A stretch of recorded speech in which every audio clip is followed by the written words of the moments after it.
శివప్ప వచ్చినట్టున్నాడండి అప్పు తీర్చడానికి. ఏం చెప్తాడో నాకు తెలుసు. నా దగ్గర ఇప్పుడు 8 రూకలే ఉన్నాయి.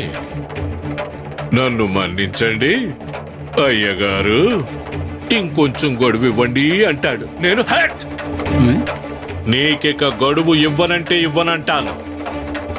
వెంటనే నాకు సకుకి పెళ్లి ఏర్పాట్లు చేయమని అంటాను, వాడు చేస్తాడు.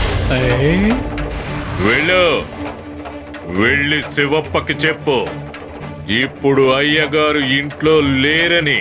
అలాగే అయ్యగారు.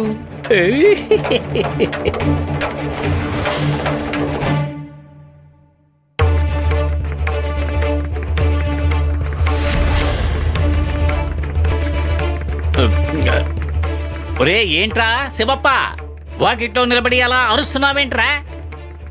నేను అరవడం లేదు, చాలా ప్రశాంతంగా స్పష్టంగా చెప్తున్నాను.